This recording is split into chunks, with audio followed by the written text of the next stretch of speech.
We saw a man standing still in the woods, but his head slowly rotated full circle. At first it was just fog thin as breath on glass, clinging low to the trail and pooling between the roots like spilled milk. It muted the forest, turned distance into something uncertain. Our footsteps sounded wrong, too loud, each crunch of pine needles snapping through the quiet like a twig inside a hollow room. We'd been hiking since early afternoon, but the light had thinned faster than it should have. The sun sat somewhere above the canopy, unseen, its presence only a weak suggestion in the gray. Bark texture stood out with unsettling clarity. Birch peeling like old paper, pine ridges sharp enough to catch skin, moss thick and damp as felt. The forest felt close, intimate in a way that made breathing feel intrusive. It was Mark who stopped first.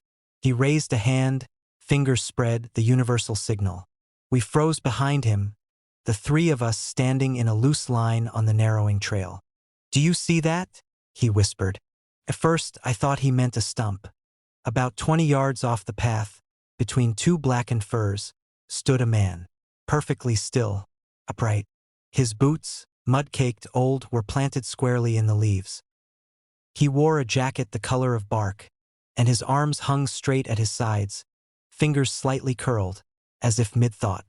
He was facing away from us. No movement, no breath, not even the subtle sway you expect from someone standing on uneven ground. "Hunter," Sarah murmured behind me. Her voice sounded smaller than it should have, swallowed by the fog. The woods answered with silence. We waited for him to turn, for some acknowledgement that he'd heard us, that he was human enough to react. Instead, his head began to move.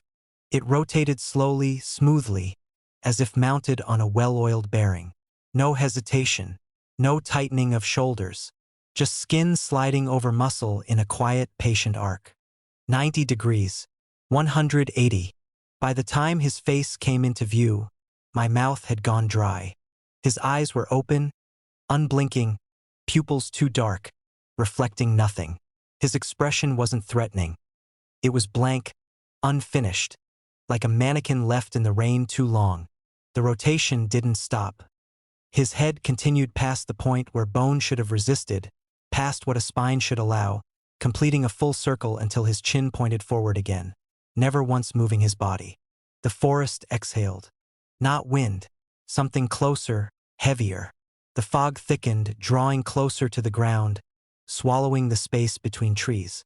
The silence deepened until it felt pressed against my ears, as if the woods were listening for something inside us.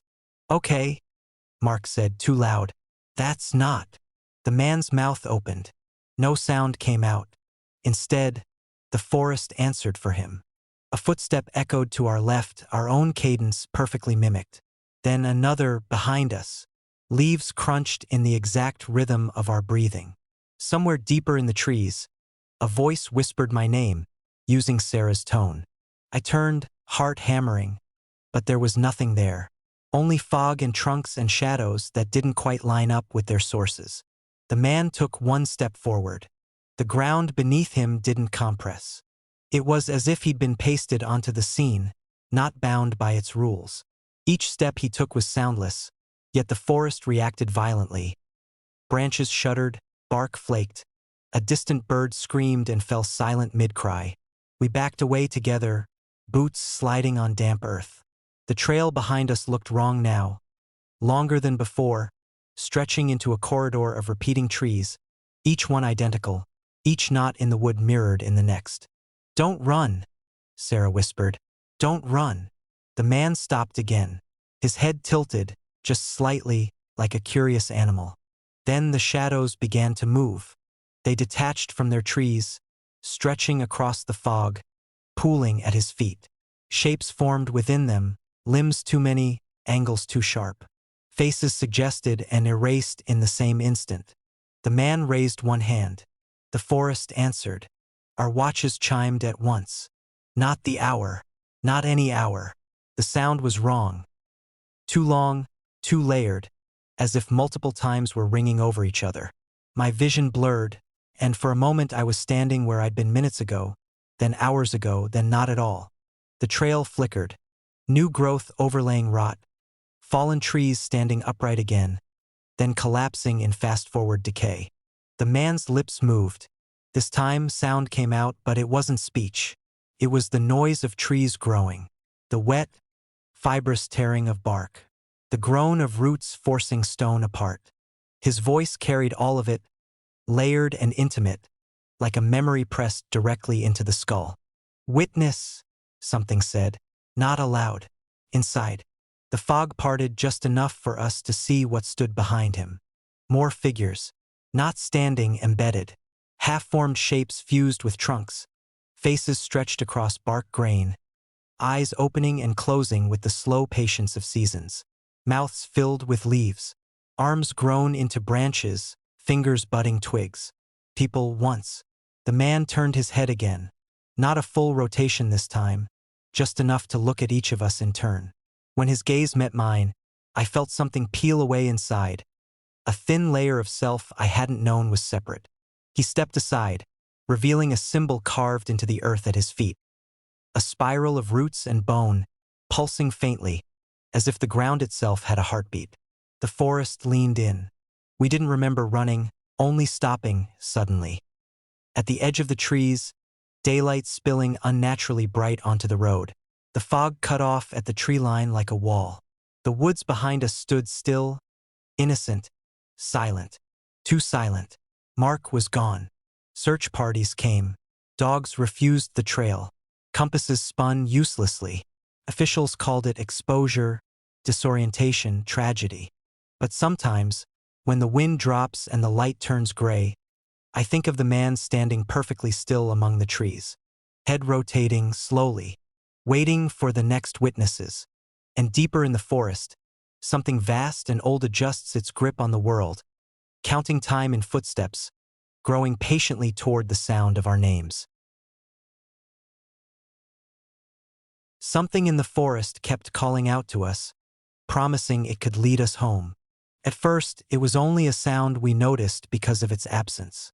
The forest had gone quiet in a way that felt intentional, as though every bird and insect had drawn a single breath and decided not to release it. Fog pressed between the trees, low and heavy, catching on ferns and pooling around our boots.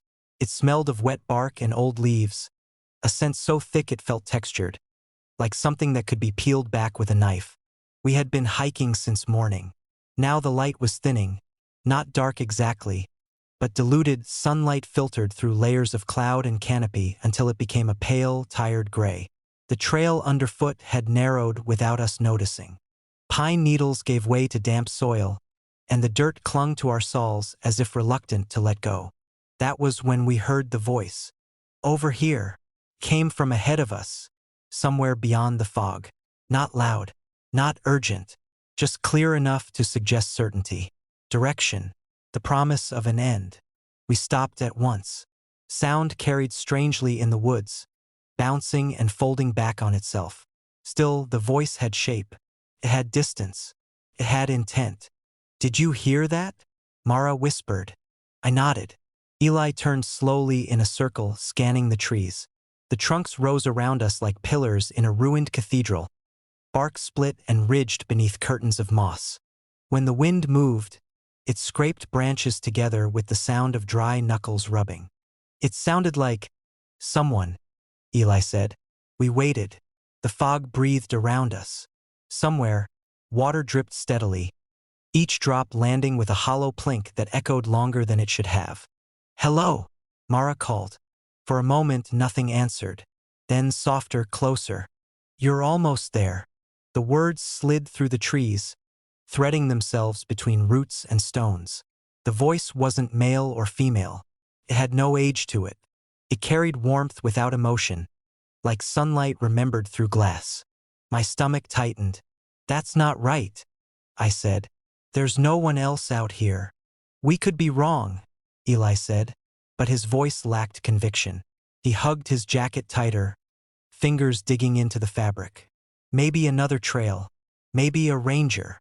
The forest seemed to lean inward as he spoke. Branches creaked.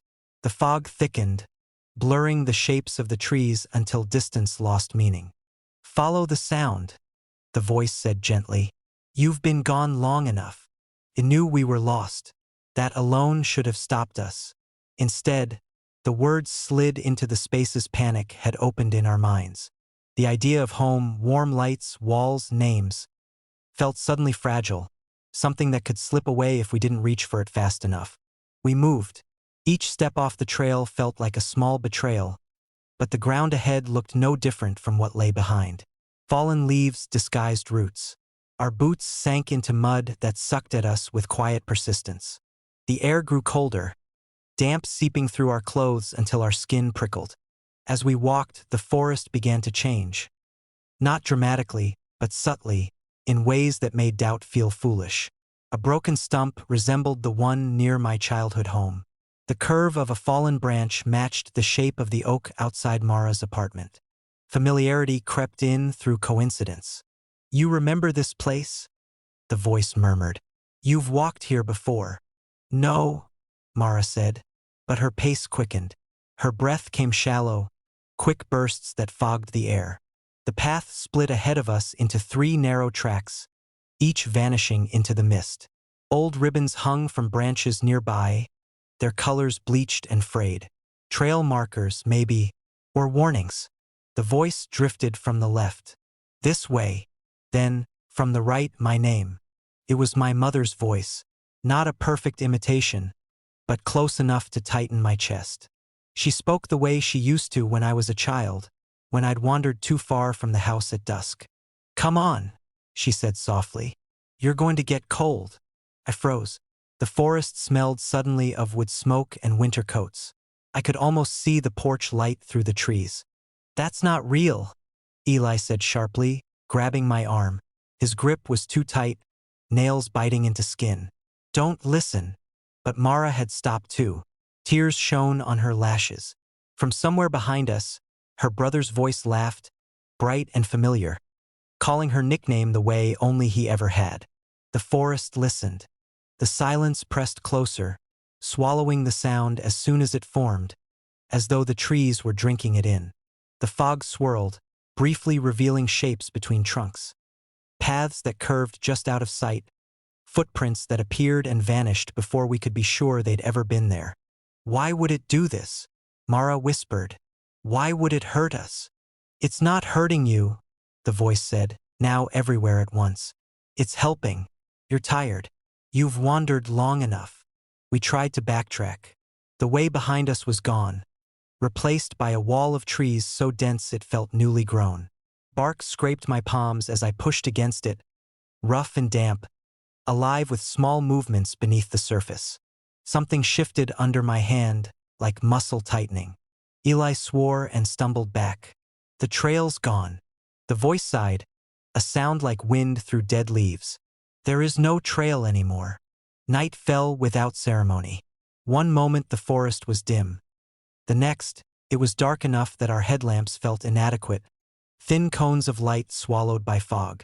Shadows stretched and twisted, mimicking the movements of people just out of sight. We walked until our legs shook. Each time we stopped, the forest filled the space with sound.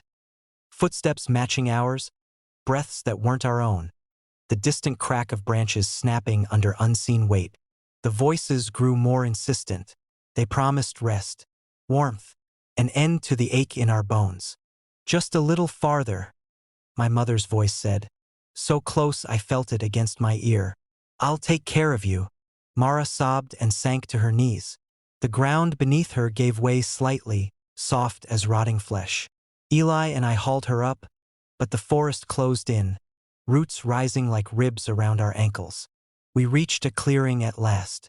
In its center stood a tree larger than the rest, its trunk split open like a mouth frozen mid-speech. The interior glowed faintly, pulsing with a dull, amber light. Home, the voice whispered, no longer bothering to pretend. It resonated through the ground, through our bones. You can rest now. I don't remember letting go of Eli's hand. I remember the bark beneath my fingers, warm and damp. I remember the way the fog parted, just enough to show shapes pressed against the inside of the tree. Suggestions of faces, familiar and wrong. The forest didn't push us inside. It waited, Somewhere far away, something like a door closed.